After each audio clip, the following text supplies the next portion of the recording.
यो पूर्ववैद्याय नमोऽस्तु तस्मै यो पूर्ववैद्याय नमोऽस्तु तस्मै यो पूर्ववैद्याय नमोऽस्तु तस्मै.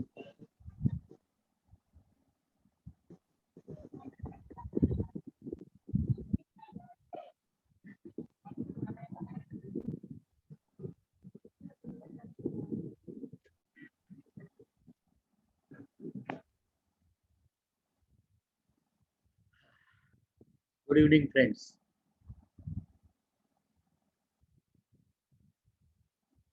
After a long time,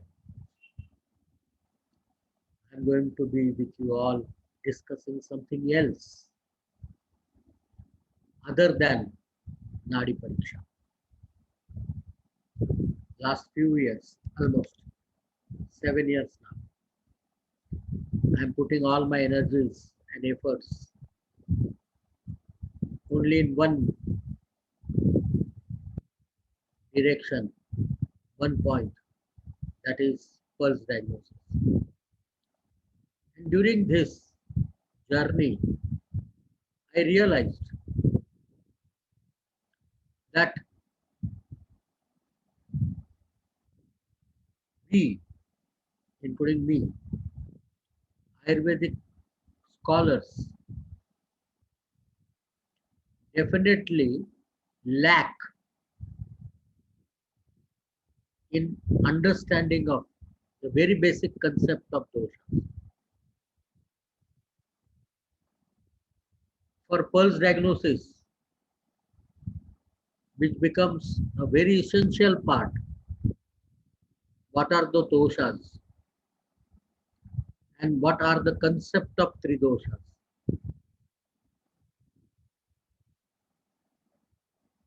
Unfortunately, we are being cultivated in such a concept that instead of putting our efforts and energies in understanding what doshas are, we put all our efforts in managing the doshas without knowing them. So this is an attempt, I would say it's an well established principle, but this is an attempt to provide you and your concept how doshas can be understood. Why it will automatically eventually will come to you.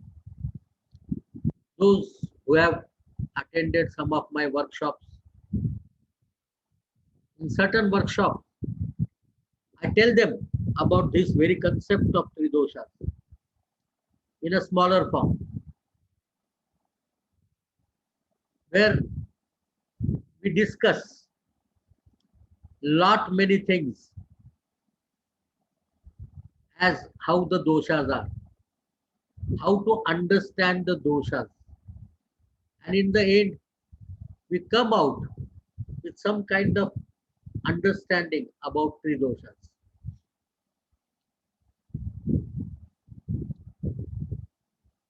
So this is,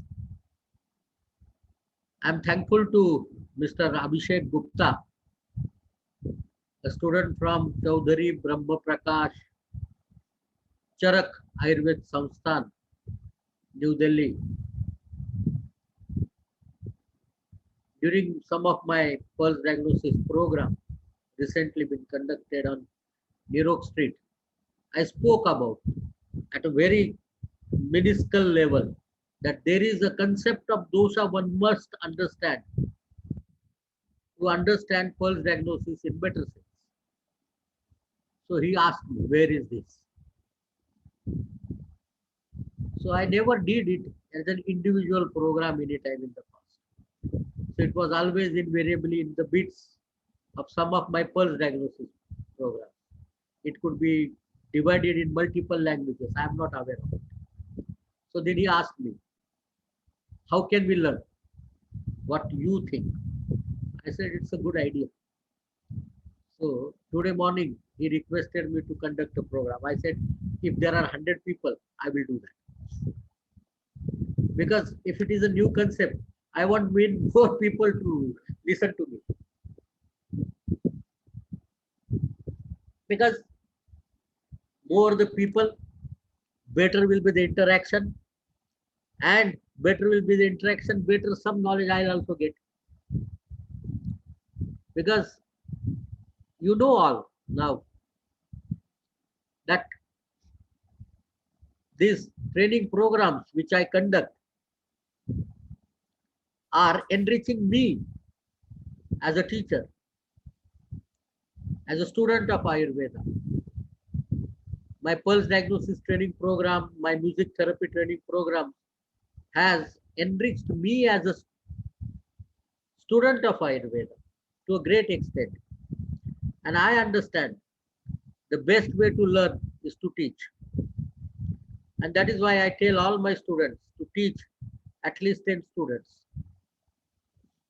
And I'm sure those who follow these instructions and try to teach some of their fellow colleagues and friends and students, they gain lot more than what they gain from me. So the same way, today we will be discussing on the very fact. I want to make it live on YouTube.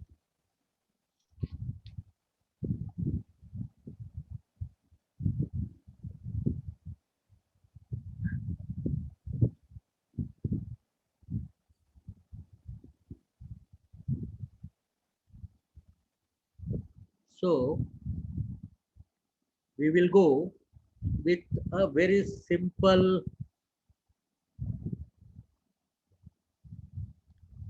phenomena.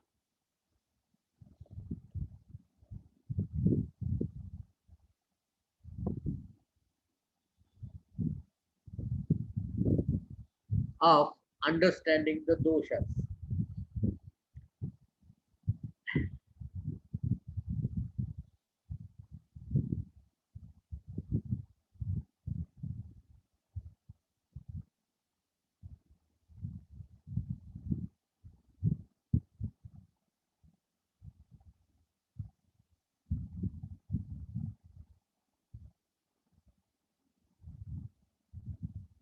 I was just waiting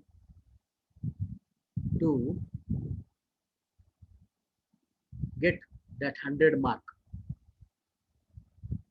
because that is the limit I have, and I want that is to be filled to its capacity. And we are almost on that. So now, friends, two requests. Please keep your mics and videos on, because this is not only going to be a training program as I do it on pulse diagnosis, but this is a boulevard. Both way we will be learning from each other. So in this particular phenomena, I would like all of you to participate, to take part in this particular learning program of what exploring what three doshas are. I tell you, you will be astonished for sure. By the end of this program, you will, I can assure you, you will learn something very new, something very different about three doshas, and something which will be very useful for all your life. So please, your videos on, and it's probably, if there is no background sound, even the mics are on. If there is a background sound, please, you can, yes, leave the mics little bit Now we start with understanding dosha. What are doshas? There are some answers I want it from you all.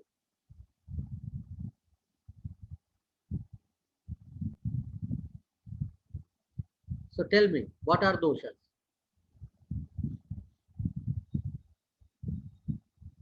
I have shared with you all in the group a presentation created by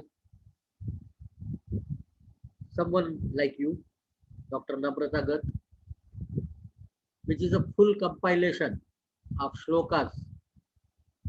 Namrata is here. Thank you, Namrata. And I share your compilation to every of my batch because that is a It's wonderful. my honor, sir. It reduces lot of my efforts. So, what are doshas then? Can you just Namrata, you only tell me now what is the definition of dosha? Dosha dhatu malamulam hi shariram is the whole combination. Dushyati iti doshaha. Dushayanti iti dosha. Something which disturbs. But then when we think of this, we have to understand certain things. That doshas, where they are created, the first thing, where doshas are created. And when we try to search out answer for this, we don't find any concrete answer for that. Because we understand, everybody of us is well versed with the fact that Shukra Sonita Jiva Sanyoge, Yo Bhave Dosh Kuttakaha, Prakriti Jayate. So means doshas are there, right there, when Shukra Sonit and Jiv combination occurs. And what that combination is? Nothing but a single cell zygote. Doshas are already there. Yo bhaveta dosh utkataha prakritis jayate te. The doshas are not entering afterwards because that prakriti remains as a constant throughout your life. That becomes the benchmark of every single activity happening in the body, whether it is pathological condition, whether it is physiological condition. So, the presence, the occurrence of dosha, we don't know. Whether there is any reference for in the Shastra. So Shastra also we don't get any reference from where the doshas are originating. But one word, we definitely get it in Vagbhata, and that is very clear. Vayu pittam kaphasyeti trayo dosha samasataha te vyapino. Remember, the word used is vyapino. And when we go for dictionary meaning of vyapino, it says it is equal to vibhu, where there is no beginning and where there is no end.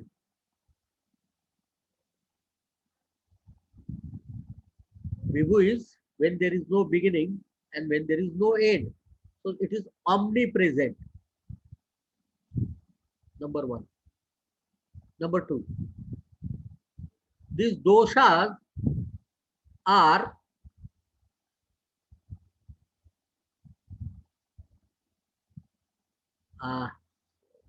somebody has given a dosha are representative of Soma, Surya and Anila from Brahmanda.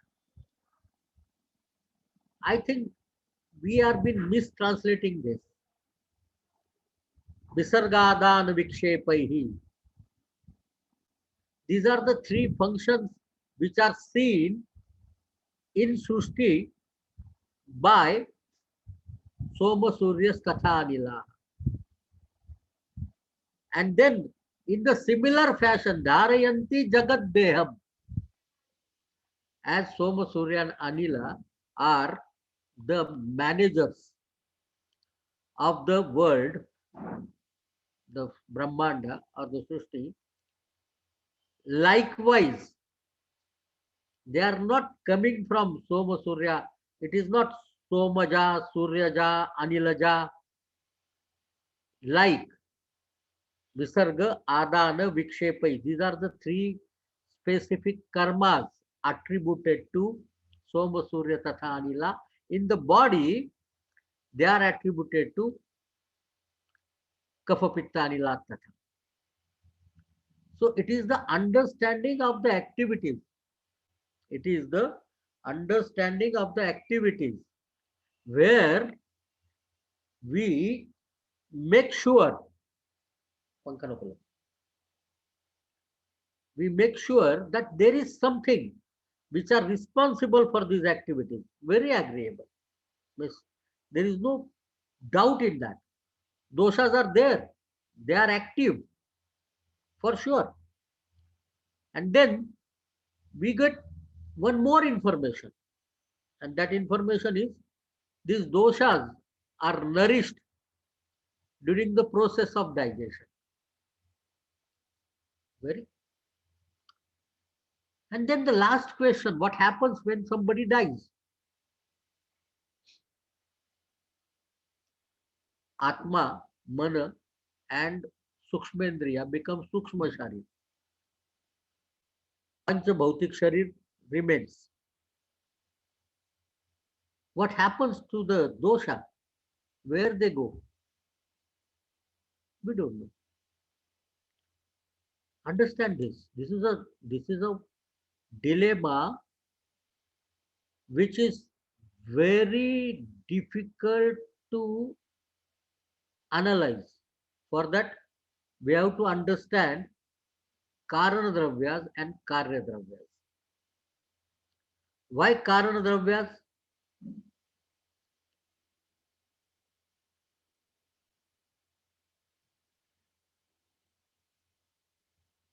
Because doshas are told to be samvai karan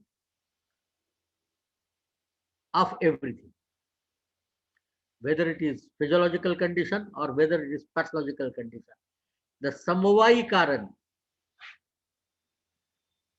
always remain to be dosha.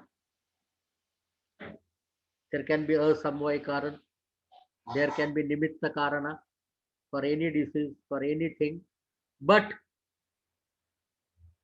for any disease understanding, we don't go without understanding of dosha, whether it was Rakta Pitta, Rajayakshama or COVID-19.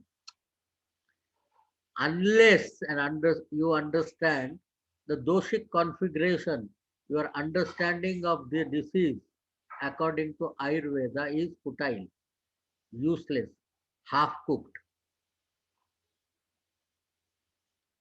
Whether you tell it it's a virus which is causing it, but that is a nimitta karana. But this is to happen in the body. What we need is dosha as samavai karan for everything. Now, given this, the first thing came to my mind when I was a teacher of Sharira Kriya. It's a story almost 30 years ago. Because unfortunately, I was teacher only for 2 years. Thereafter, I became a free bird. Because if I would have been a teacher, probably I would also been tied up to the same books and same quotes and same thought of understanding. But being freed from all those responsibilities, I had an opportunity to think on my own, which was not exposed to examination. Because if my students were to appear for examination and to be examined by someone else, so we have to write the papers which someone else can understand. The useless part of our examination system is it is not your understanding is measured. What is measured is how much you are able to make someone else that you understand.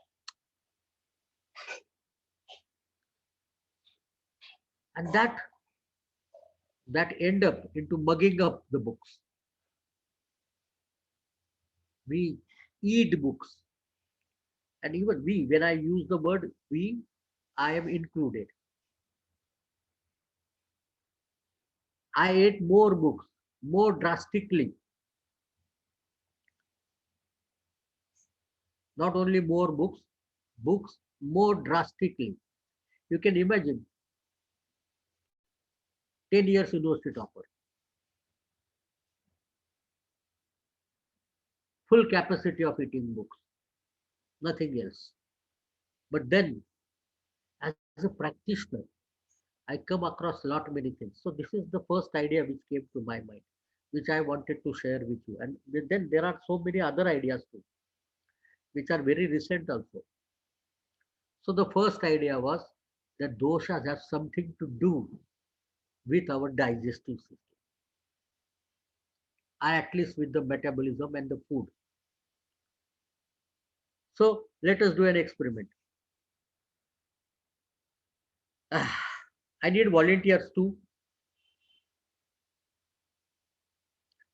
Gautam. Okay. Who else? Who want to be volunteer? Why you are so shy? Why your videos are not open, huh? Who want to be volunteer? Number two. So Gautam is one. Who is second one? Shirisha. Okay, fine. The best part with the Zoom is I can read your names and really I can identify them. So Shirisha and Gautam.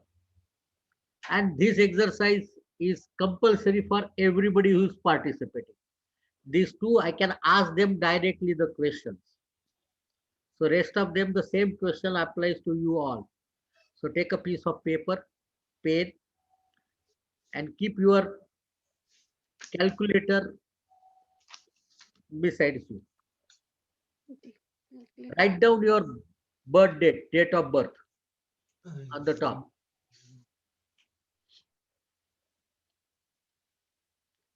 Leave some lines. Write down your weight as on today.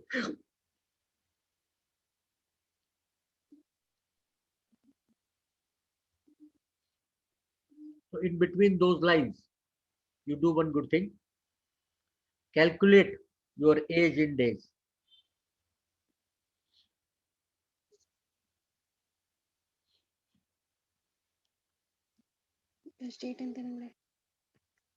Age in days, not 31 years and 10 months and 32 days. No. Calculate totally in days.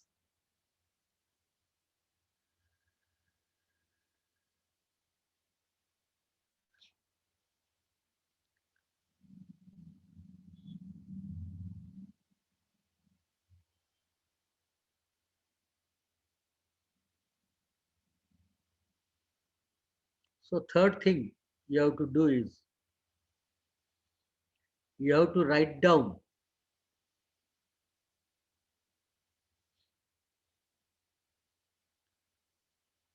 your food intake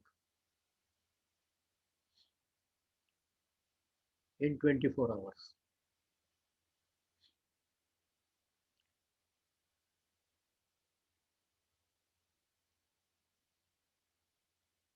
Some of you might have gone through this exercise because if time permits, if I get some call in my mind that I should teach this during my Nadi workshops, I include this.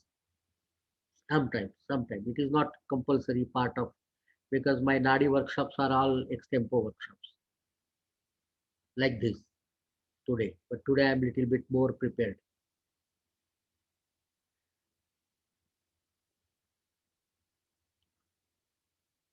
So what we have to do is write down your food intake. If possible, itemized in grams.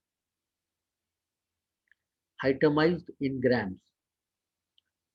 You did not write any liquids in that unless there is some solid added. Like tea looks like liquid. but it contains some solid part of milk and some solid sugar. So you can leave water aside. Write down the food.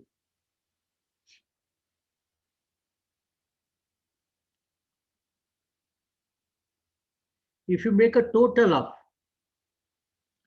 what you eat in the day, I must tell you one thing, a physiological phenomenon, and that physiological phenomena is our body system, physiology manages solid and liquid separately. Those who work in the hospital will agree with me, because in the hospital, the data, whether I am live or not,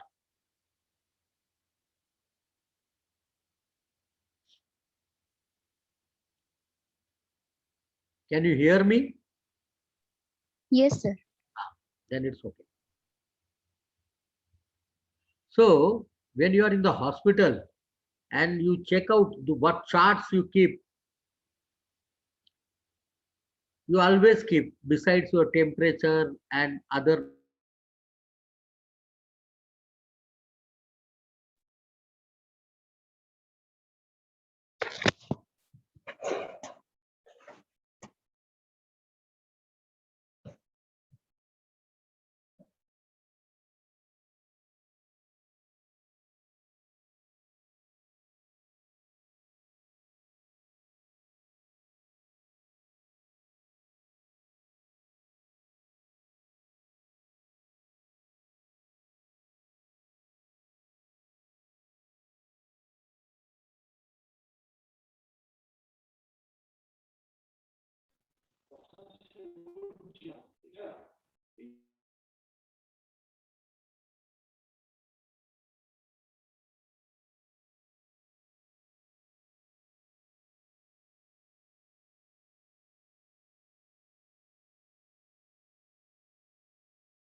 Can you hear me now? Hello, friends. Yes, sir. Yes, sir. Yep. So,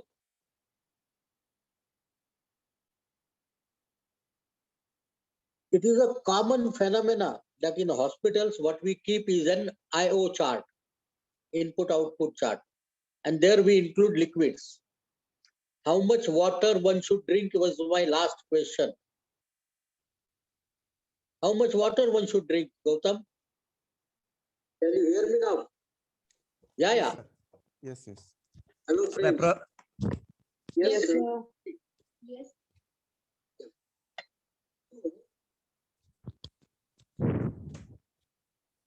Actually, by rule, we must consume water as and how we get thirsty.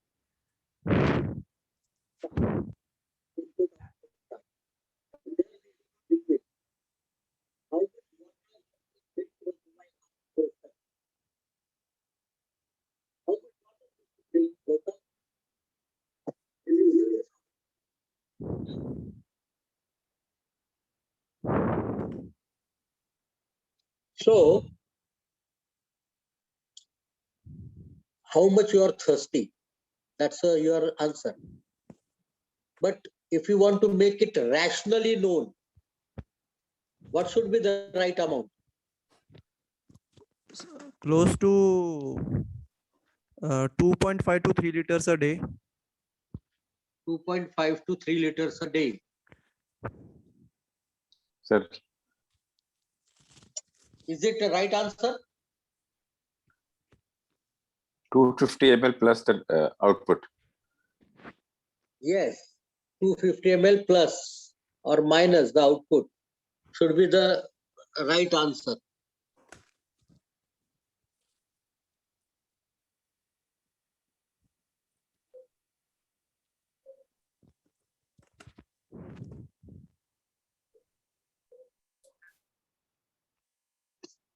Why I'm unable to do this here?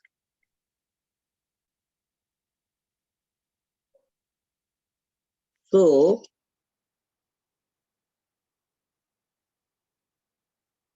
and that 250 ml plus minus of the output, probably plus only, because that indicates the water management is done through a different system. Solid management is done with an additional different system. So let us calculate your solid food intake. So how much you eat in a day, Gautam and Shirisha? Please tell me. Shirisha, are you there?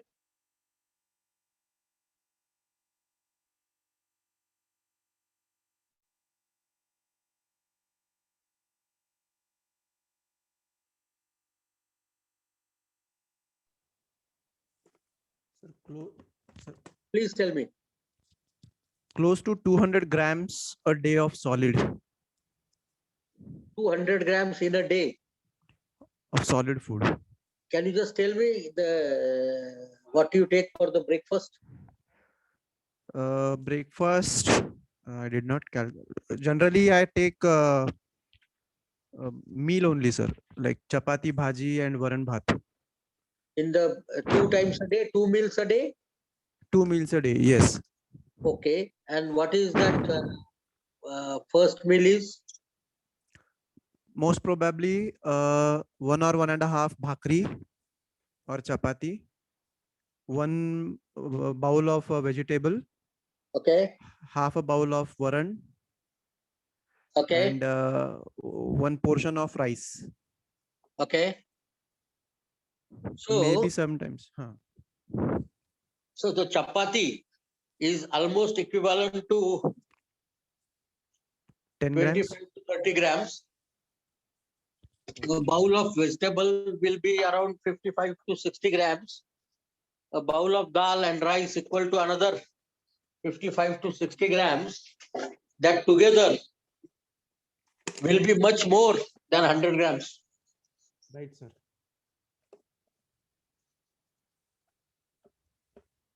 Can you calculate that? Yes, yes. Huh? 350, So, 100. and if you are eating something else along with this, you also can calculate that also.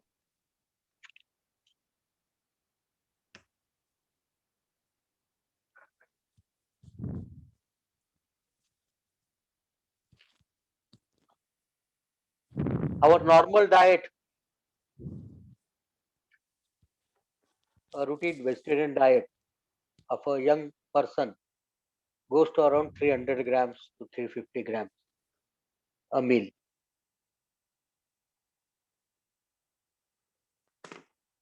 Three to four chapatis, vegetables, some dal, rice, salad, dahi, and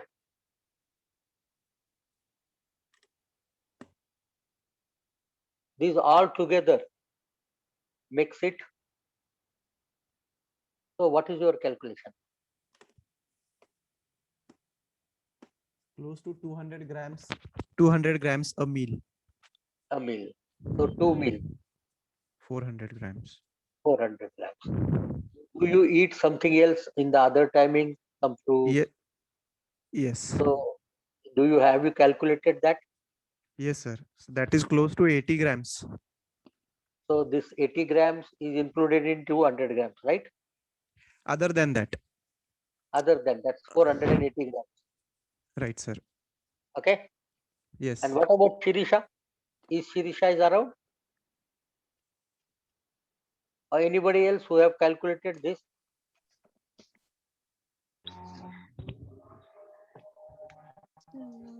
Hello, sir.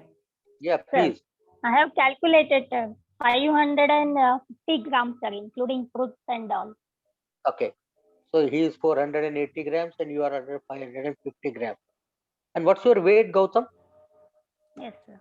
I am 55 kg. And what is your weight, Shirisha? 60 Mine kg, is sir. 60, sir. 60 kg. Wonderful. Now,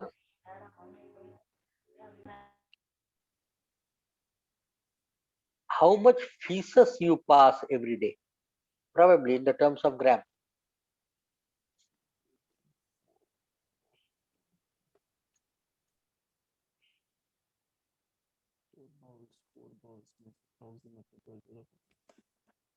So close to 400 grams a day. Close to Approximately. 400 grams a day.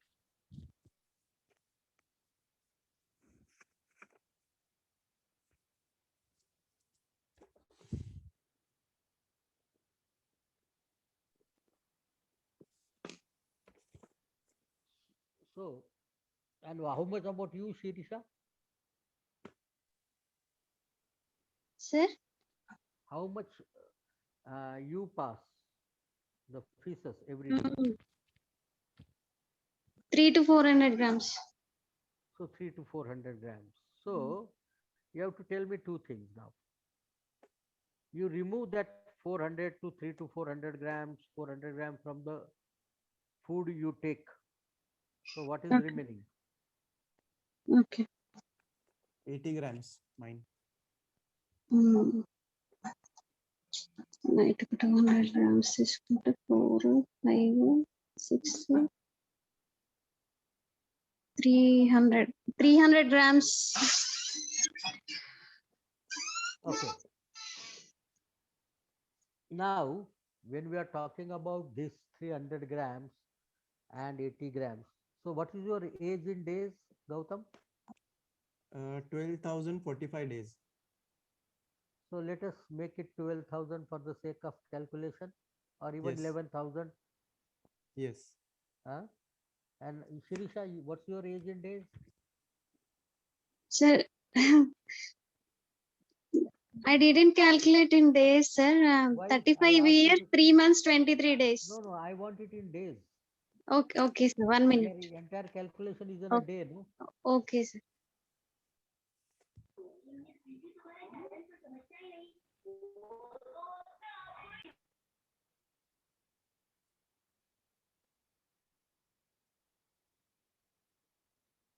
So our entire calculation is in a days. So we need everything in day. 12,775 days. So 12,000 days for her. and 11,000 for you. Okay.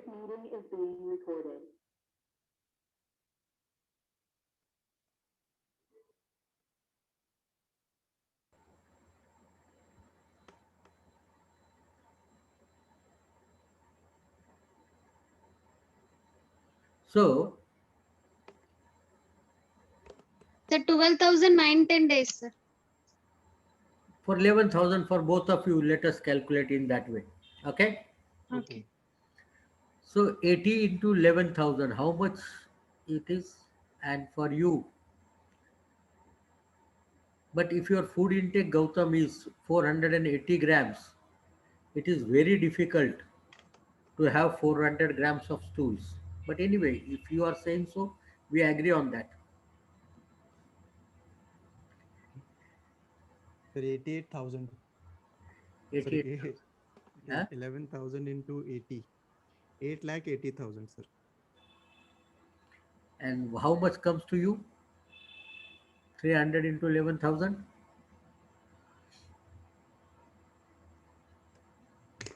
33 lakhs, right? Right. This is in grams. Am I right? Right, sir. So you divide it by 1,000, so get in kilogram. 880 kilogram. And for you, Shirisha,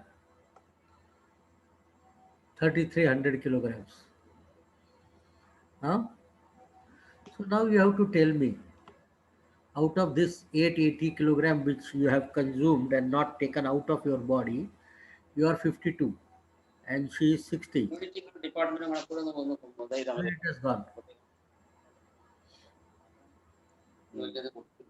Where this entire phenomenon? ആ ഒരു immunity മായ ആയതുകൊണ്ട് മൊത്തം ജനങ്ങൾ ആകെ distract ആണ് different type of immunity പറഞ്ഞിട്ട്. So where it has gone? That's a question to understand about dosha.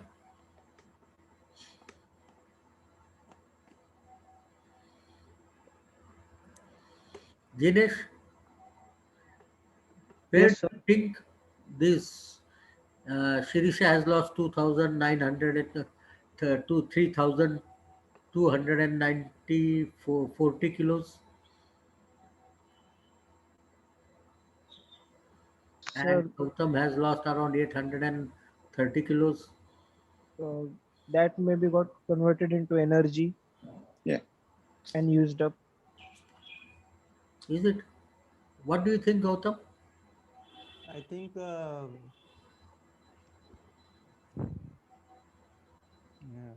not able to think, sir. You only have to think. You are MD now. So everybody is open to think now. Where it has gone? Huh? Energy, which is required to breathe, walk, talk, everything. Energy required. What is that energy? Sanjay ji? Sanjay Kartarkar ji? Ashok ji is saying that it has converted to energy. What is that energy?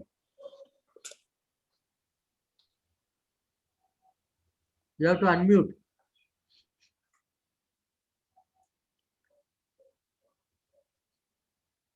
So this understanding, if you make, the understanding dosha becomes very easy.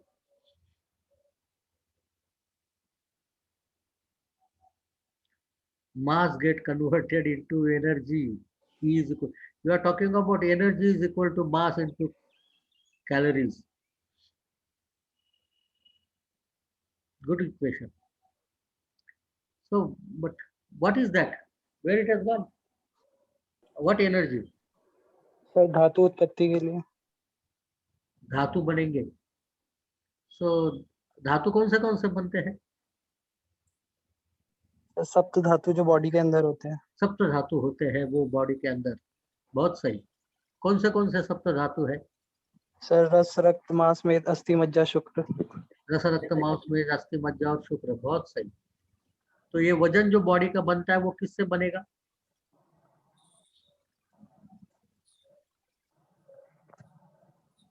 Sir मांस का भी होता है और अस्थि वगैरह का भी होता है। धातु और मलों से।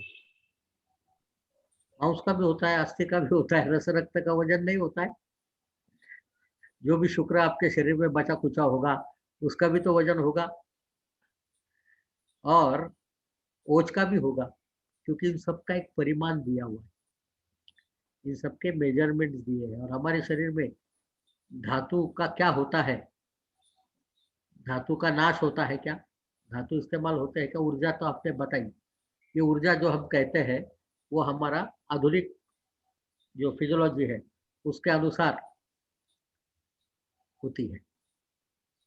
और यही कार्य जो आप ऊर्जा के कार्य बता रहे हैं, चलना फिरना, घूमना फिरना, डाइजेशन, फलाना ढिकना, जो भी शरीर में होते हैं, ये सभी कार्य अगर हम आयुर्वेद दृष्टिकोण से देखें हैं तो वो दोषों को एट्रीब्यूटेड है।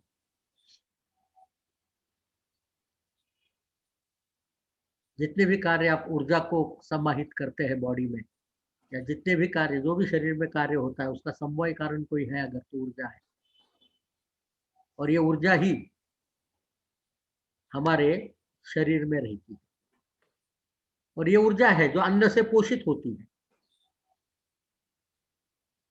जन्म के समय भी जब सिंगल जाइगोट सेल में भी हम होंगे तो ये ऊर्जा अस्तित्व में रहेगी। हमारे मृत्यु के समय ये ऊर्जा नष्ट हो जाती है, कहाँ जाती है पता नहीं, बस विलोम हो जाती है, और जैसे जन्म हुआ वो वापिस आती है। तो यह है दोष ऊर्जा के स्वरूप। चलो थोड़ा सा कुछ आपको दिखाते हैं।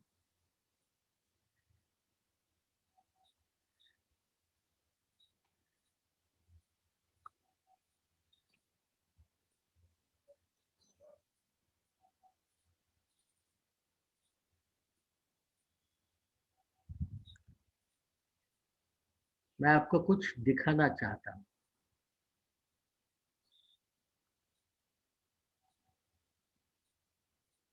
मैं मेरी स्क्रीन शेयर करता हूं, और दिख रही है आपको सबको मेरी स्क्रीन? जी सर। Yes, sir. हम्म।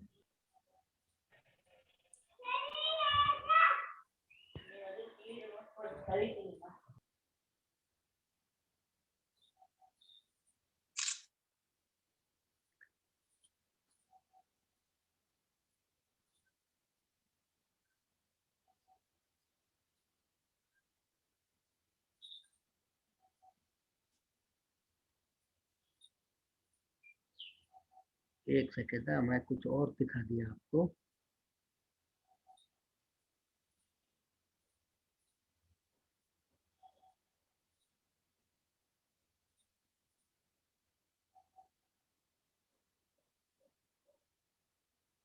मैं आपको एक नई बात बताने जाने वाला हूँ। पहली बात तो ऊर्जात्मक है दोष, और ये ऊर्जात्मक हमारी एक ही ऊर्जा शरीर में 3 प्रकार से कार्यरत है।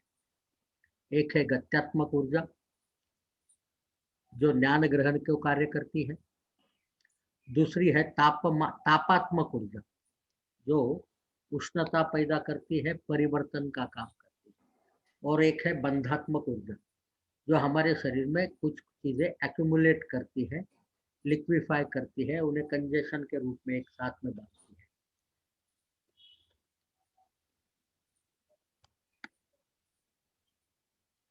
अगर हम एक स्फीयर को देखना चाहे, बायोस्फीयर, हमें ये पता है कि जो हमें विजिबल दिखता है वो है ऑर्गन्स, ऑर्गेनिज्म, जो ऑर्गेनिक बायोलॉजी है जो हमें दिखती है सामने। उसके बाद हमको दिखते हैं species, population, communities, ecosystem, landscape, biosphere. ये हमारी इकोलॉजी है जो कंसेप्चुअल है। हम सृष्टि की संरचना इस तरह से मानते हैं जो मेगा रूप में है, वास्तविक रूप में, जो बड़े पैमाने पे हमें दिखती है। जो नहीं दिखने वाली है उसको हम माइक्रोस्कोपिक रूप में देखते हैं। माइक्रोस्कोपिक रूप में हमें टिश्यूज दिखते हैं, सेल्स दिखते हैं। हम स्लाइड बनाते हैं, स्लाइड माइक्रोस्कोप के नीचे जाते हैं तो हमारे शरीर के छोटे छोटे हिस्से हमें दिखना शुरू होते हैं। और हम ये मानते हैं कि शरीर के हर छोटे हिस्से में भी दोष तो है ही। यहां तक की जो बात है वो लिविंग है, पर अगर हम उस सेल को और भी ज्यादा सूक्ष्मता से देखना चाहे तो हमें इलेक्ट्रॉन माइक्रोस्कोप का प्रयोग करना पड़ेगा। इलेक्ट्रॉन माइक्रोस्कोप से हमें क्या दिखता है? सेल के अंदर की चीजें दिखती है, माइटोकॉन्ड्रिया दिखता है, क्रोमोसोम्स दिखते हैं, जीन्स दिखते हैं। उसको भी तोड़कर आगे जाए तो हमें मॉलिक्यूल्स दिखते हैं, उससे भी तोड़ेंगे तो एटम्स दिखते हैं। ये सभी एक मूर्त रूप में है, कहीं हमें दिखते हैं, यंत्रों के सहायता से ही दिखते हैं। हाल ही में आप लोगों ने एक 4-5 साल पहले एक बड़ा स्टडी हुआ था,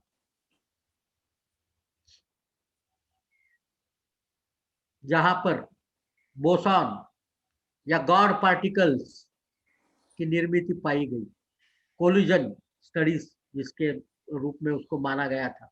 बिग बैंग थ्योरी। बड़ा एक्सपेरिमेंट हुआ था, जमीन के नीचे 20 किलोमीटर पर एक लंबे से टनल में एटम्स को टकराया गया और पाया गया कि सब एटॉमिक पार्टिकल्स है, और ये सब एटॉमिक पार्टिकल्स भी जो पकड़ में नहीं आ रहे थे उनको एक नाम दिया गया, बोसॉन, और ये पाया गया कि वो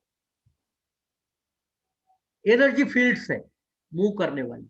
यानी जब हम माइक्रोस्कोपिक नहीं, सब माइक्रोस्कोपिक भी लेवल के नीचे जाना शुरू करते हैं तो हमें एक चीज पता चलती है कि वहां पर मात्र ऊर्जा है,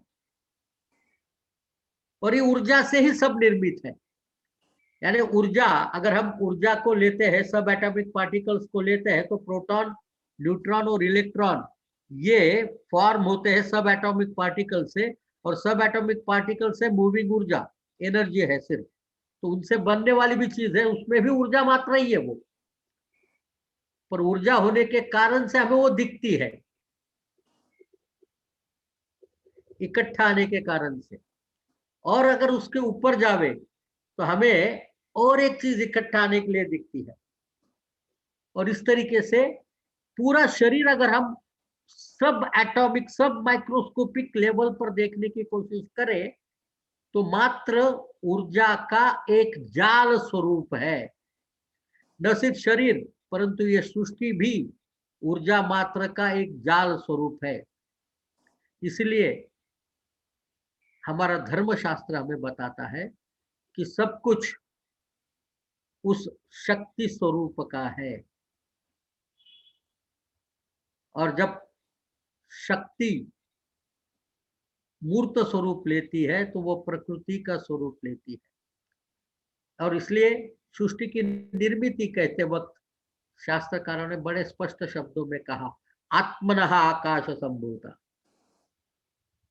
आत्मनः, आत्म्याप, आत्मनः का मतलब अगर हम देखेंगे तो वही ऊर्जात्मक है। अगर हम आधुनिक परिप्रेक्ष्य में देखते हैं तो बिग बैंग थ्योरी आती है, एक विस्फोट हुआ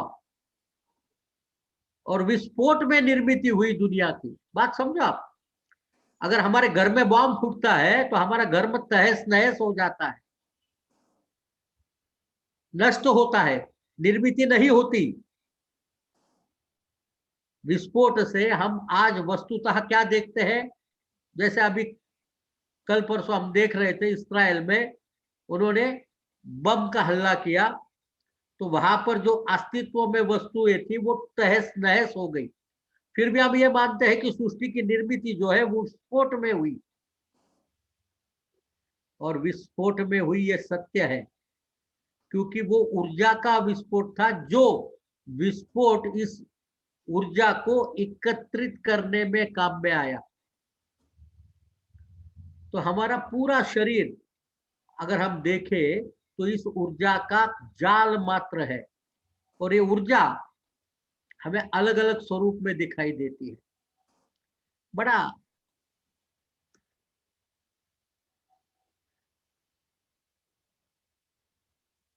जैसे कि हमने कहा आत्मनः आकाश संभूता,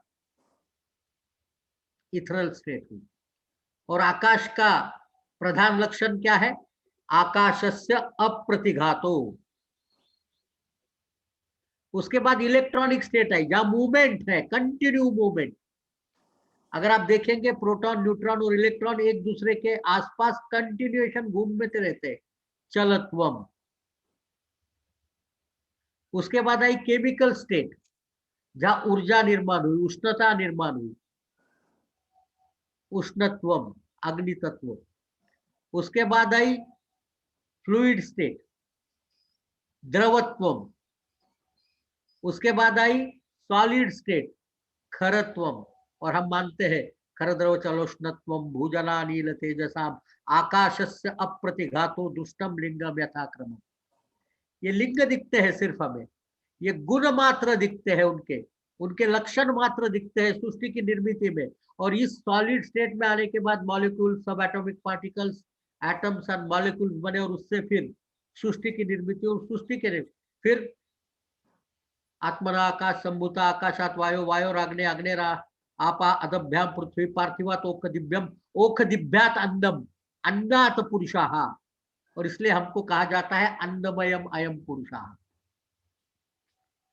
इस प्रकार से ऊर्जा से अन्न की निर्मिति और उससे पूर्ण प्राणी जात की निर्मिति हुई। और प्राणी जात की निर्मिति में हमारे शरीर में मेजर पोर्शन 99% पोर्शन अगर कुछ है तो वो दोष है। धातु मल के एक्टिविटी कितनी है पता है आपको? 1% से भी कम। यही कैलकुलेशन मैंने आपको शुरुआत में बताया कि हम जो खाते पीते हैं उसका मेजर पोर्शन जाता कहाँ है? तो वो ऊर्जा में जाता है। जो हम ऊर्जा, क्योंकि हम उस शास्त्र से भली भांति परिचित है जो हमें बचपन से सिखाया गया है। हमें बचपन से सिखाया कि खाना खाया कि उस पर एंजाइमेटिक प्रक्रिया होती है, वो कन्वर्ट होते हैं ग्लूकोज मॉलिक्यूल में, अमाइनो एसिड्स में और लाइपोप्रोटीन्स में। वो लिवर में से शरीर में घूमते हैं और शरीर में घूमकर हमारी ऊर्जा को जहां जहां जरूरत है वैसा देती है और जहां रिपेयर की जरूरत है वहां रिपेयर कराती है। पर जो भी ये रिपेयर करने के बाद जिस किस तरीके से हो रही है, इस पूरे प्रक्रिया में हमारा जो शरीर बनता है धातु, वो तो सिर्फ 50, 55, 60, मेरे जैसे आदमी का 90 किलो, किसी का 110 किलो होगा, भाई अदनान सामी जैसे का 220 किलो होगा। पर अगर हम आहार की मात्रा देखेंगे पूरी जिंदगी में खाई हुई, उस मात्रा का मात्र 1% से भी कम हिस्सा हमारे शरीर में बचता है। इसका मतलब 99% हिस्सा जो है वो उस ऊर्जा में परिवर्तित होता है। हमारा दोष धातु मला मूलम ही शरीरम कहने में, मल तो हमें व्यक्त रूप में बाहर दिखते हैं, धातु का हम वजन कर सकते हैं। जो नहीं देख सकते, नहीं वजन कर सकते, वो ऊर्जात्मक जो है वो है दोष। और ये दोष इस प्रकार से ऊर्जात्मक होकर बाहर जाते हैं। इन सबको जोड़ने वाला एक ही दुआ है, वो है गुण। फिर से यहां शब्द आता है समवायितु निश्चेष्ट कारणम गुणाः। बात समझो, जो दोष के लिए शब्द प्रयोग होता है समवायी कारण है दोष। और जब गुणों की व्याख्या करते हैं तब भी वही कहते हैं समवायितु निश्चेष्ट कारणम गुणाः।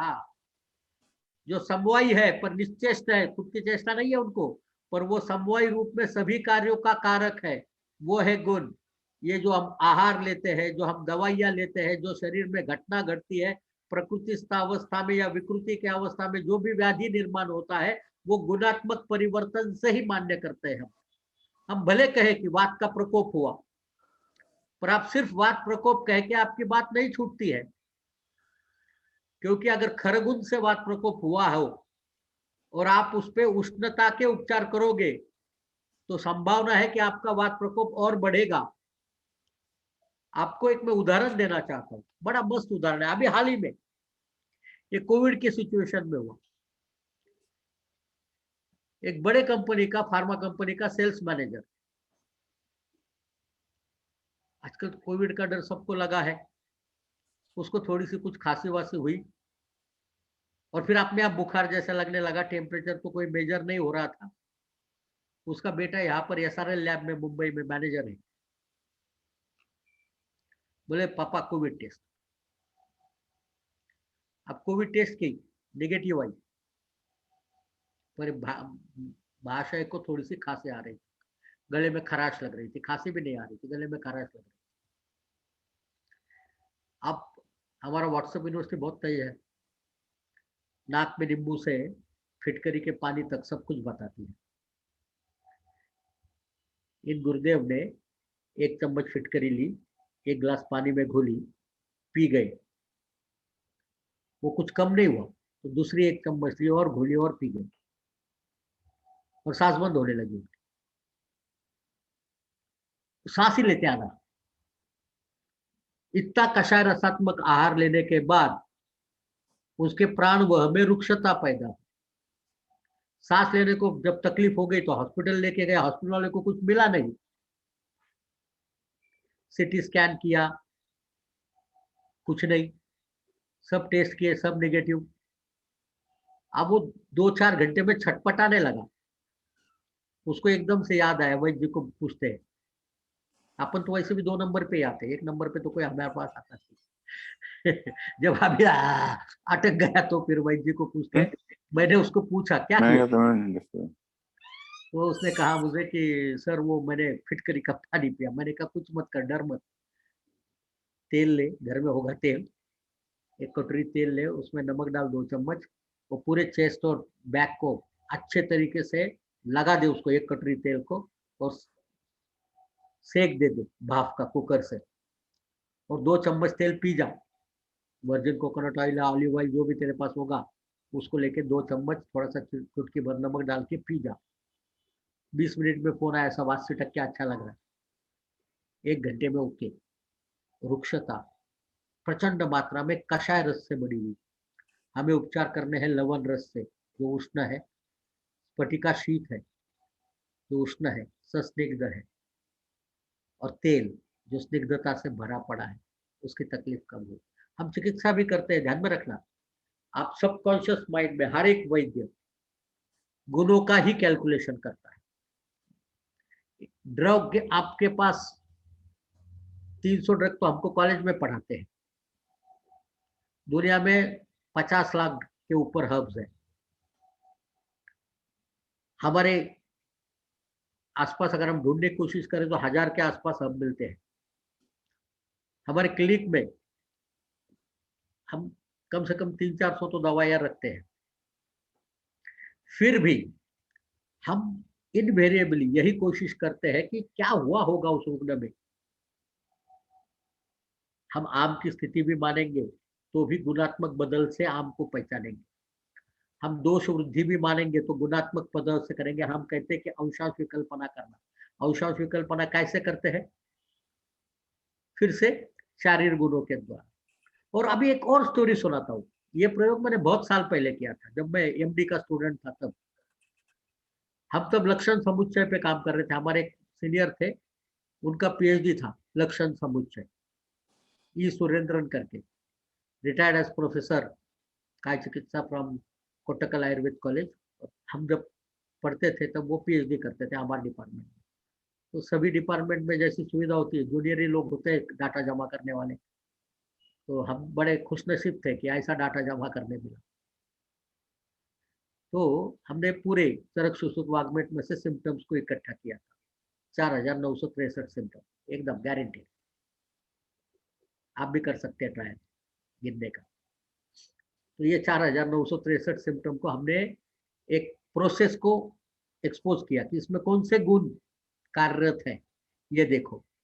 और पता चला कि 20 में से मेजॉरिटी गुण जो लक्षणों में परिवर्तित होते हैं वो 8 है। ये 4963 में से 4500 लक्षण जो है वो 8 गुणों से कम ज्यादा से होते हैं। तो हम त्रिदोषों का भी गणित, वो फिजियोलॉजिकल स्टेट में हो या पैथोलॉजिकल स्टेट में हो या उसकी ट्रीटमेंट करनी हो, हम जाते हैं गुणात्मक। अभिषेक ने अपने ग्रुप का ये आइकॉन डाला है। किधर गया अभिषेक? है क्या? Yes sir. आवाज नहीं सुनी यार, तुम्हारे कारण से चल रहा है इतने मगजमारी। ये आइकॉन आपने डाला, कहाँ से लाया है ये आइकॉन? सर गूगल से डाउनलोड किया था। देखो आपने, मैंने तो आपको कुछ बात नहीं की थी। आपने वात पित्त कफ को बताते हुए बताया क्या है, देखो आप, गुण। और कितने गुण है? रुक्ष, लघु, शीत, वात। शीत गुरु स्निग्ध कफ, सस्निग्ध उष्ण लघु पित्त। बराबर है? यही आप कहना चाहते हो ना इसमें से? Yes sir. हाँ, इसमें किसी को दिक्कत है क्या? दिक्कत हो तो अभी बता देना यार। जब हम वात पित्त कफ को समझते हैं, हम प्राधान्य से तीन तीन गुणों को समझते हैं। और ये 8 को सुश्रुत ने अष्टविध वीर्यानि नाम दिया है। क्यों दिया, कैसे दिया, इस बहस में अभी नहीं जाएंगे हम, क्योंकि मैं एकेडमिशियन हूं नहीं, मैं तो सीधा क्लिनिशियन हूं, सपाट। मुझे ध्यान में आया कि ये सब खेल जो है ये गुणों का है। अब ये गुणों का खेल है, तो वात के हमको मिलते हैं रुक्ष, लघु, शीत। पित्त के स्निग्ध, उष्ण, लघु। कफ के स्निग्ध, शीत और गुरु। इसमें कोई दिक्कत है? हम जब दोष की बात समझते हैं तब हम मात्र गुणों की बात समझते हैं। दोष, मैं फिर से पीछे जाऊंगा।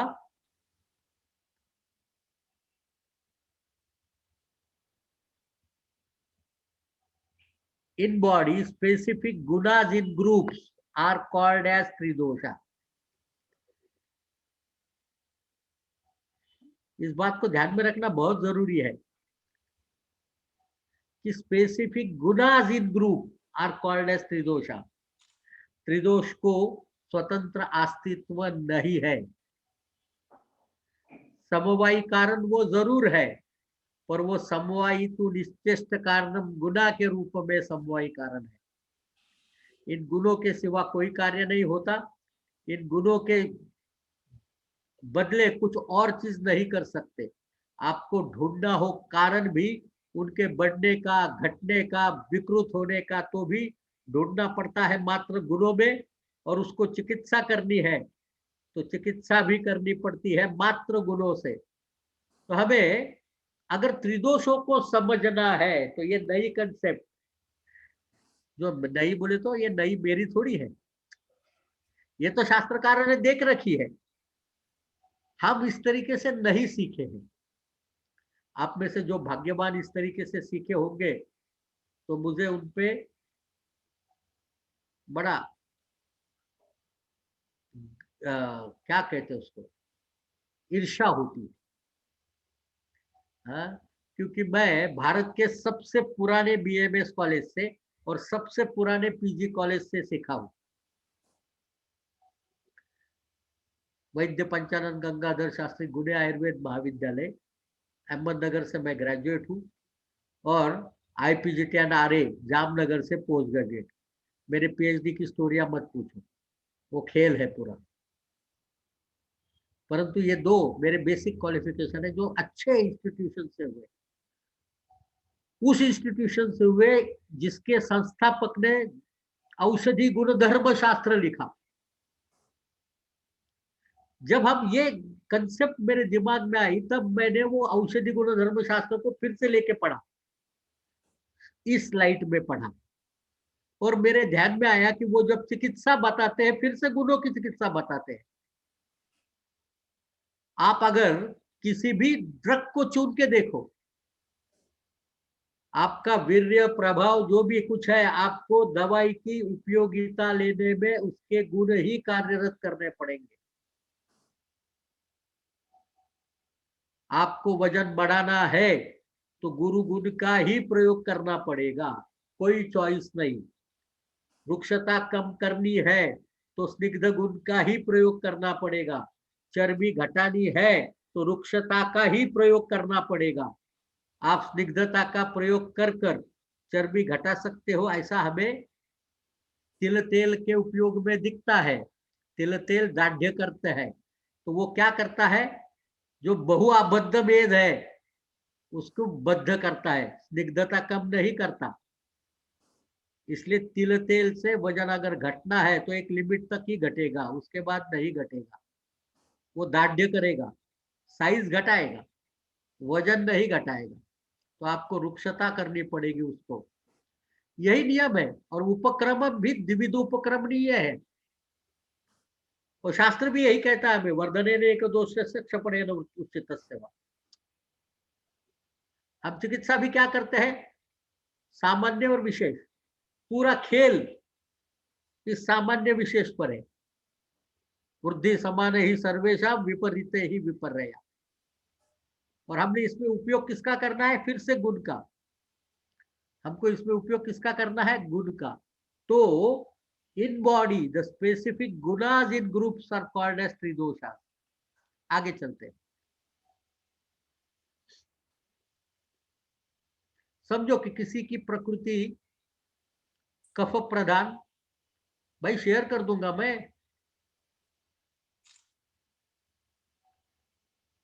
स्क्रीनशॉट ले लो ना, उससे बेटर खटाक से प्रिंट स्क्रीन दबाया कि आपके ड्रॉप बॉक्स में चला जाएगा सब। कफ प्रधान पित्त का अनुबंध और सबसे कम मात्रा में वात है। वात एक, पित्त दो और कफ तीन, ऐसी प्रकृति है। तो एक वात का मतलब एक रुक्ष, एक स्निग्ध, एक लघु। दो पित्त का मतलब दो स्निग्ध, दो उष्ण, दो लघु। कफ तीन, अधिक मात्रा में कफ है, तो तीन स्निग्ध, तीन शीत और तीन गुरु। तो अगर हम उस प्रकृति को देखेंगे तो हमें गणित मिलता है, ये रुक्ष स्निग्ध के विरोधी है, तो 5 स्निग्ध और एक रुक्ष है, तो बचा है 4 स्निग्ध। 4 शीत में से 2 उष्ण गए तो 2 शीत बचते हैं। ये उसके प्रकृतिस्थ गुणों की स्थिति है, ये उसके प्रकृतिस्थ गुणों की स्थिति है। और चिकित्सा करनी है तो क्या करना पड़ेगा। अगर हम एक विकृति लेते हैं, एक उदाहरण दिया आपको, ये प्रकृति जो है V1 P2 K3, और उसकी प्रकृति अगर है वात प्रधान, कफ अनुबंध, पित्त अप्रधान, तो हमारे पास विकृति जनक जो दोष आते हैं वो है वात 2, पित्त 1 और कफ 1। अब ये गुण एनालिसिस हमने करा, वात 2, पित्त 1 और कफ 2, तो हमें गुण मिलते हैं, विकृति जनन करने वाले दोषों की स्थिति मिलती है, वो है 4 स्नुग्ध, 2 उष्ण और 2 गुरु। बराबर है कैलकुलेशन, ध्यान में आया क्या।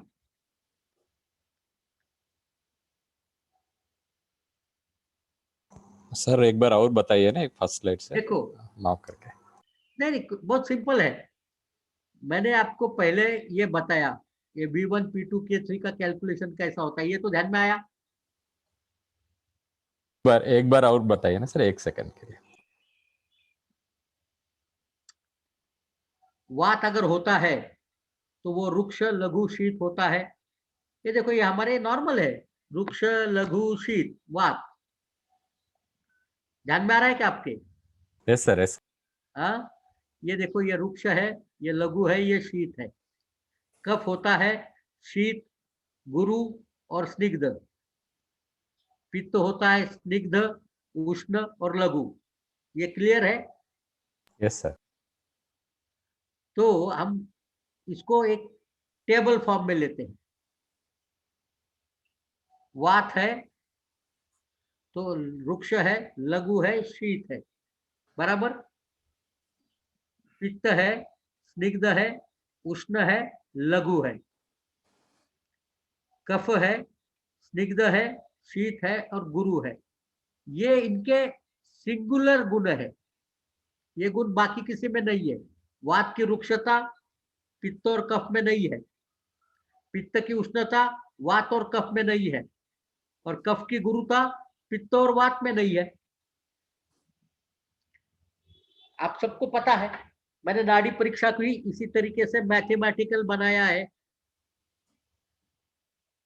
और मैं ये मानता हूं कि आयुर्वेद शास्त्र जितना लॉजिकल शास्त्र और कोई नहीं है, सुपर लॉजिकल। हम लोग ने उसमें दिमाग लगाने की कोशिश की, टेढ़े मेढ़े उस श्लोक का अर्थ लगाने की कोशिश किया, श्लोक में उलझ गए क्योंकि हमको संस्कृत भाषा आती नहीं है। कल ही मेरे एक से बहस हो रही थी, बड़ी लंबी चौड़ी बहस। वो कहे आयुर्वेद तो शाश्वत है, तो शाश्वत है तो उसमें बदलाव हो ही नहीं सकता, बदलाव होने वाला है तो शाश्वत कैसे होगा? समस्या है। मैंने सोचा यार ऐसा कैसा होगा, ये शाश्वत का तो बराबर है, ये हम शाश्वतम पुण्यम आयुर्वेदा ऐसे कहते हैं। अब वो शाश्वत का मतलब क्या है? तो मैंने डिक्शनरी खोली, कल्पद्रुम, शब्द कल्पद्रुम। अब शब्द कल्पद्रुम खोला तो पता चला शाश्वत का मतलब है, there are multiple meanings. Son of Surya is shashwat, one is compilation of multiple people is shashwat. शाश्वत वो है जो व्यवहार है, वो शाश्वत। शाश्वत के इतने मल्टीपल अर्थ है। अब उसमें जो शास्त्रकारों ने शाश्वत कौन से अर्थ से लिखा, ये जब तक पूरे परिप्रेक्ष्य में नहीं समझेंगे तब तक नहीं समझ में आ सकता। फिर हम उसको पकड़ के बैठेंगे, नहीं ये तो इसको हिला नहीं सकते, ये हमारे भगवान है।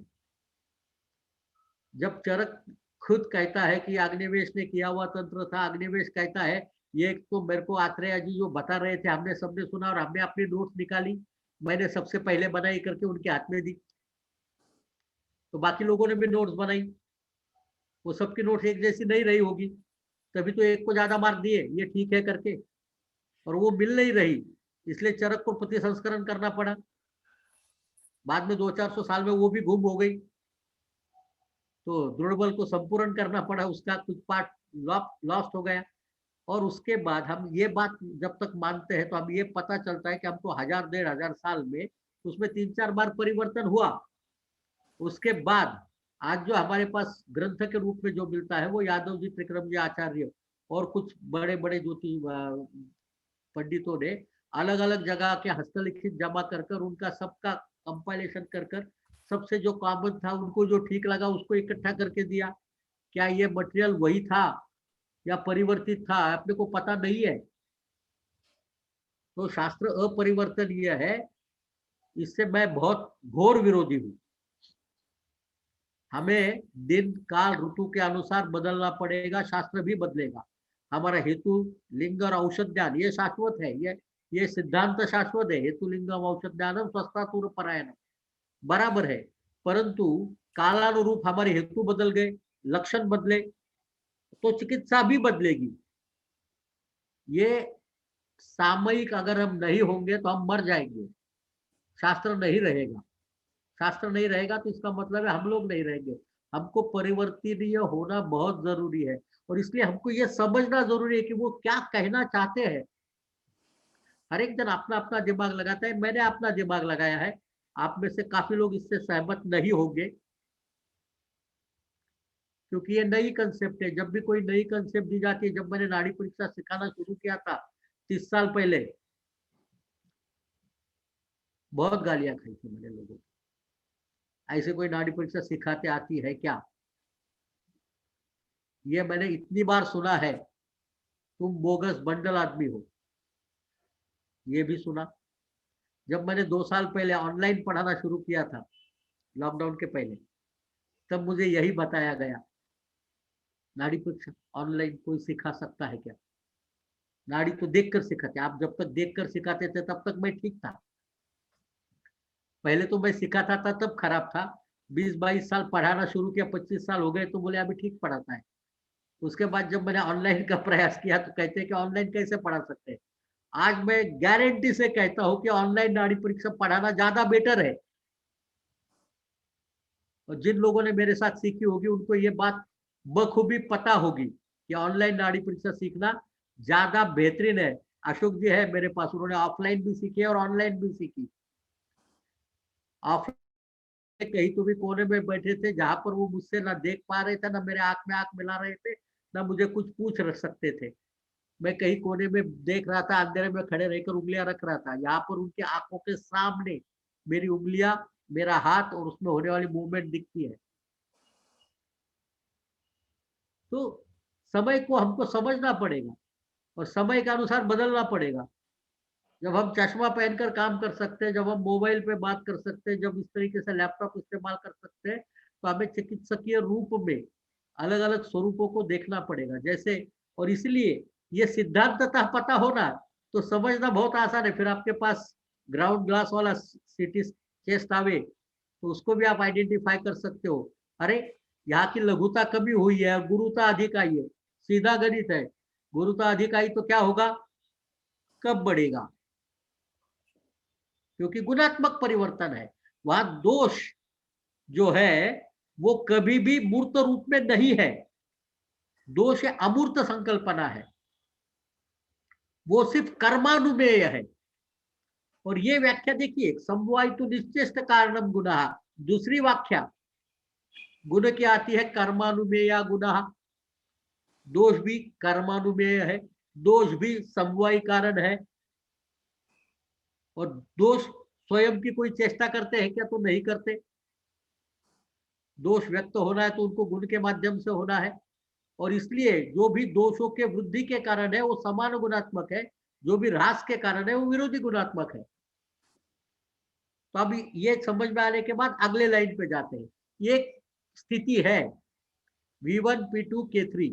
V का मतलब है वात, P का मतलब है पित्त और कफ का मतलब है, K का मतलब है कफ।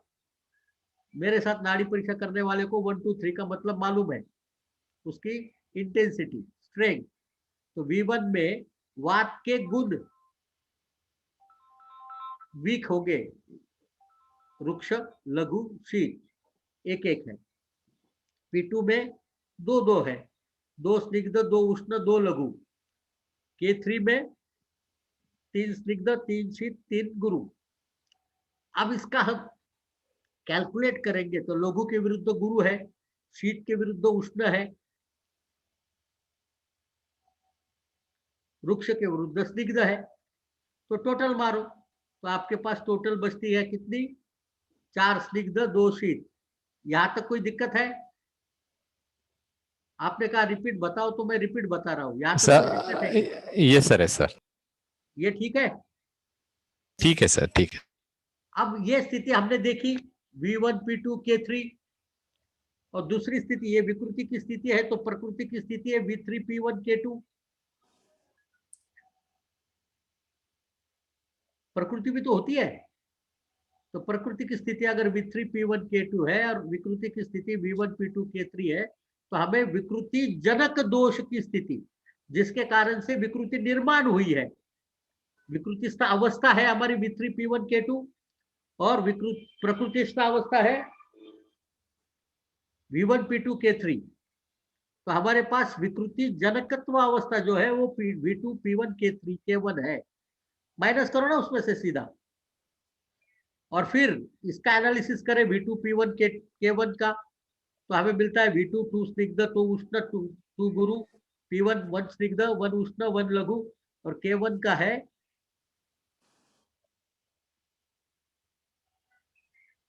ये 2 शीत है। मेरे से मिस्टेक हो गई, V2 में शीत है, वो स्निग्ध, शीत और गुरु।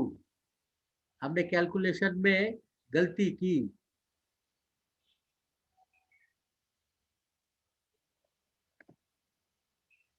वात स्निग्ध होता है, नहीं बराबर है ये। यहाँ पर क्या है, विकृति प्रकृति की दोष में वात अधिक है, और ये माइनस V2 है, ध्यान में रखना, ये माइनस V2 है। V का ह्रास हुआ है, वात का ह्रास हुआ है, नहीं मैं भूल गया, वात का ह्रास हुआ है। तो वात का ह्रास होने के कारण से विरोधी गुण दिखते हैं हमें। हेलो, वात का ह्रास होने से हमें विरोधी गुण दिखते हैं। जब ये विरोधी गुण दिखते हैं तो हमें वात में विरोधी, रुक्षता के विरोधी 2 स्निग्ध है, शीत के विरोधी 2 उष्ण है, और लघु के विरोधी 2 गुरु है। P1 में 1 स्निग्ध, 1 उष्ण, 1 लघु, K1 में 1 स्निग्ध, 1 शीत, 1 गुरु। तो टोटल हमारे पास जो विकृति जनक दोषों की स्थिति है वो है 4 स्निग्ध, 2 उष्ण, 2 गुरु। तो हमें ट्रीटमेंट करनी है तो हमें 4 रुक्षता चाहिए, 2 स्निग्धता, शीतता चाहिए और 2 लघुता चाहिए। तो हमें ये चीज मिलेगी किसमें? तो हमारे पास कटु, तिक्त और आम्ल रस अगर ले तो हमें ये गुणों का संरचना मिल सकती है। तो हमारे पास दवा आती है कि हम काली मिर्च 4 पार्ट, रुक्षता करने वाला अति रुक्ष ड्रग है उष्णता के साथ, चिरायता 2 पार्ट और नींबू 2 पार्ट ले तो हमें जो रुक्षता, शैत्य और आम्लता चाहिए, लघुता चाहिए, वो मिलेगी। और इस तरीके से हम एक छोटा सा उदाहरण के रूप में, इसमें अगर हम सही तरीके से प्रयोग करें तो हम उसमें से राइट ड्रग निकाल सकते हैं कि कौन सा ड्रग देना है। यह है त्रिदोषों की स्थिति और त्रिदोषों के बारे में नई संकल्पना। मैं आशा करता हूँ आप सब लोगों को ये नई कंसेप्ट, कहाँ से आवाज आ रही है?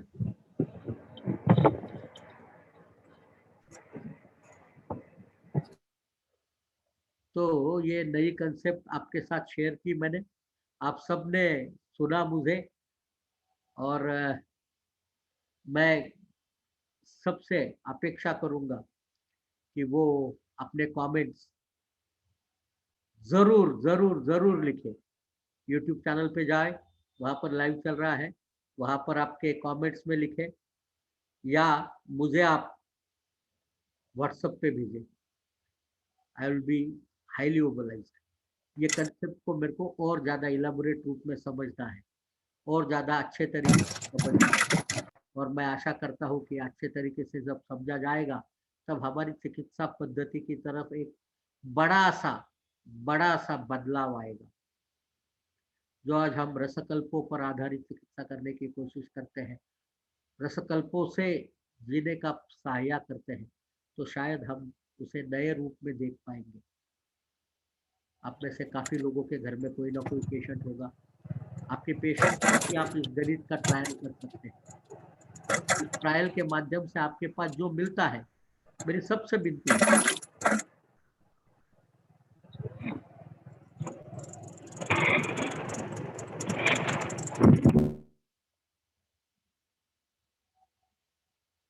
there is a WhatsApp group for Tridosha.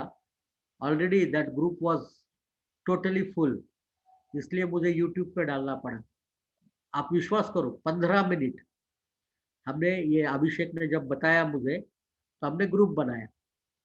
Group बनाकर जैसे ही मैंने डाला सब ग्रुप में कि हम इस तरीके से आज शाम को बात करने वाले, I was so shocked. 15 minute में ग्रुप वाज जाम पैक, 257 के 257 लोग आए। पर हम एक कोशिश कर सकते हैं, मैं ये ग्रुप बनाता हूँ टेलीग्राम पर, क्योंकि वहां पर लिमिट नहीं होगी, और टेलीग्राम पे ग्रुप बनाकर मैं ये पूरा जो स्लाइड्स वगैरह है उस ग्रुप में डाल देता हूँ, और सब पे विनती करता हूँ कि अपने अनुभव, क्लिनिकल अनुभव, ऊपर कर जी, शायद आपके वहां से कुछ आवाज आ रही है, आप थोड़ा सा म्यूट कर दे माइक को।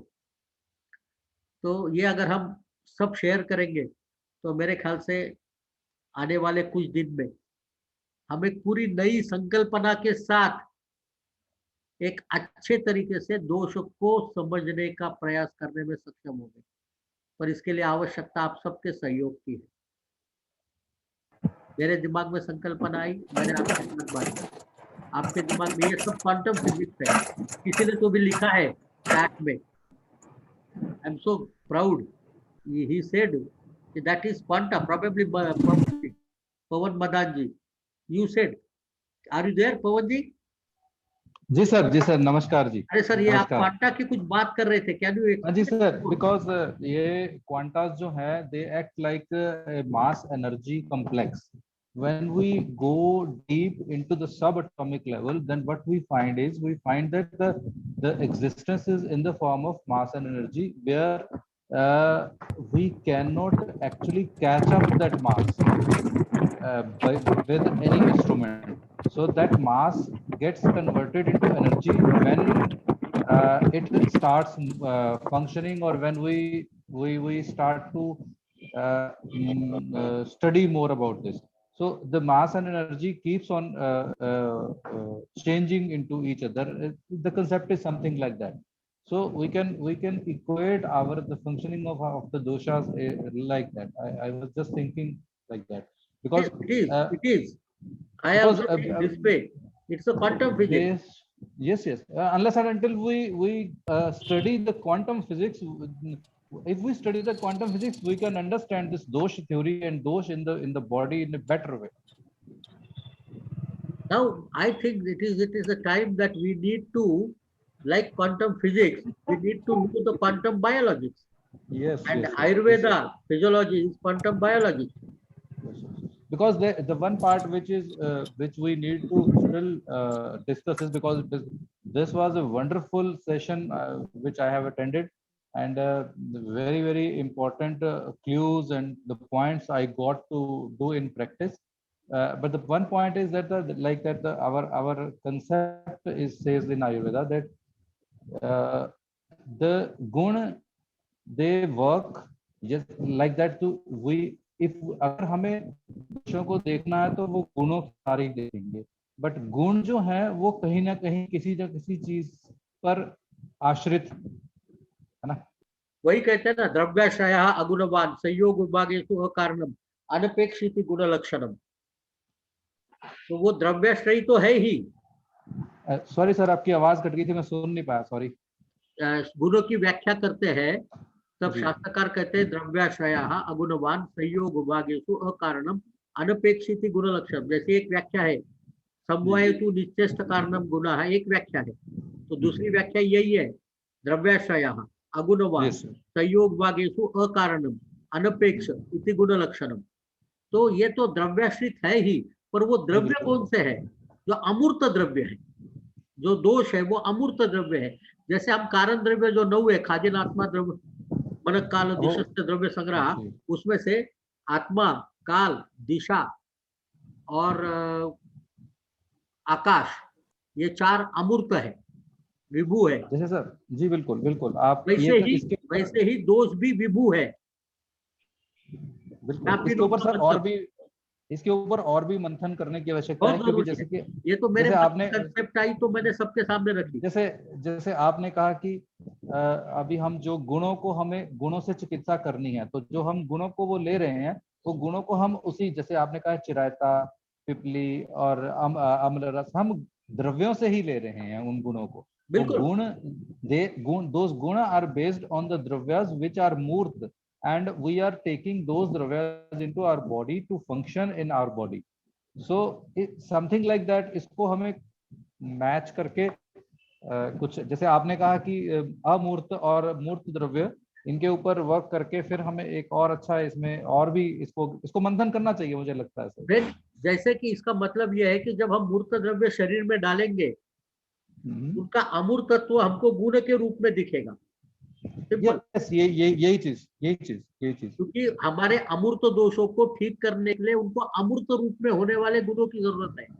आपने जो कंसेप्ट बताया एनर्जी वाला, इसमें बहुत एक, इसको इस तरह से भी मैं समझा कि these are the energies, but these energies work through some medium, and those mediums may be some मूर्त dravyas in the body. Very correct. Very correct. This is the point we need to explore. But now we need to meet once again. Thank you, Abhishek, for stimulating me to speak on the subject. Thank you so much. We need to say thank you to you, sir. We need to say thank you very much. Thank you very, very much, sir. मिलते हैं sir फिर से कभी इसी दिन, इसी समय, ऐसे ही कभी बात हुई तो दोषों के बारे में एक बड़े लोगों को लेकर बात करनी पड़ेगी. मैं तो छोटा सा क्लिनिशियन हूँ. नहीं सर, आपने बहुत अच्छा, बहुत बढ़िया बताया. कुछ ना कुछ बात रखे सबके सामने. जी. धन्यवाद. Thank you Abhishek. Thank you everybody for sparing your time on the Sunday evening. बहुत धन्यवाद sir. I understand Sunday evening is very important. Thank you so much, sir. For everybody, every doctor. Thank you. Thank you, sir. Thank you so much. Bye.